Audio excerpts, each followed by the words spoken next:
Welcome to the Best 5-Minute Wine Podcast. I'm your host, Forrest Kelly. From the seed to the glass, wine has a past. Our aim at the Best 5-Minute Wine Podcast is to look for adventure at wineries around the globe. After all, grape minds think alike. Let's start the adventure. Our featured winery is... We'll close out our conversation with Catherine of Black Mesa Winery. I see on your website that the farmers market seems to be pretty popular. Are you still doing that? Yes, we are. So that's every Friday 3 to 6 through really probably mid-October. Yeah, we get locals. We get tourists, a lot of tourists that just, they see the sign and they see the activity and they just pull in. Usually about 100 people that show up to that. Like you said, live music. And they usually, what they'll do is have a little food for that event using all the fresh produce that's there. So anything that is being sold there, they make, calabacitas, for example, with a little rice. So it's this fresh produce that you can buy there as a snack, while you're listening to music. Well, Jerry, the owner, originally started as the winemaker. Now that he's got some free time, what is he excited about now? As far as what he's giddy about right now is our hard cider, because we are the only place that does 100% from local apples, and it's 100% crushed apples. So, a lot of these ciders you can find in the store that they're made from concentrate.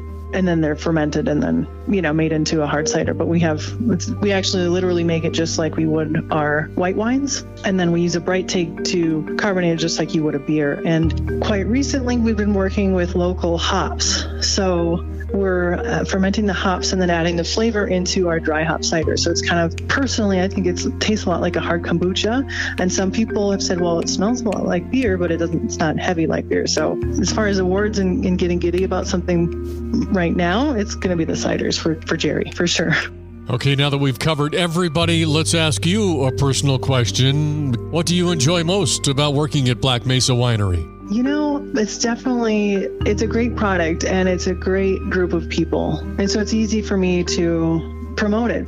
I really enjoy it. I really like their whole philosophy of supporting local and making unpretentious wines and really having something for, like I said, for every palate and for different recipes and things like that. But the people that I work with are great too, being close-knit. I mean, definitely compared to Napa where it's huge and corporate and, this is just totally unpretentious area. I mean, people just wear their emotions on their sleeve and they're very relaxed and open and... All right, if somebody wants to sample some of your wine and check out Jerry's new passion, the cider, how do they get in touch with you? So website's blackmesawinery.com. Phone number is 505-852-2820. And then our social media accounts are both at Black Mesa Winery. Instagram and Facebook are the same. Will somebody answer that phone? It's time, boys and girls, for our listener voicemail.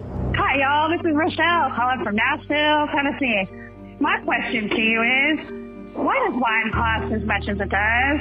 Nashville, Tennessee. I bet you're a big Dolly Parton fan. Here you come again. All right, Rochelle, let's tackle your question. It takes about 1,200 grapes to make a bottle of wine, and table grapes are $2 a pound. Exactly. You can't compare apples to oranges to grapes. There's multiple layers that add to the cost of wine. Let's start off with real estate. You need oceanfront property, per se, to grow a vineyard. Then you factor in the cost of wine equipment. Let's just say you want to use one French oak barrel. That will cost you anywhere from $850 to $3,600 for one barrel. And then once the wine leaves the winery, it's got to go to a distributor. That adds to the markup. Then it goes to the retail store. All of those things factor into the cost of wine, but at the end of the day, when you got your feet up and you're sipping a glass, it's worth it. Thank you. Thank you for listening. I'm Forrest Kelly. This episode of the Best 5-Minute Wine Podcast was produced by iHizzle. If you like the show, please tell your friends and pets and subscribe. Until next time, pour the wine and ponder your next adventure.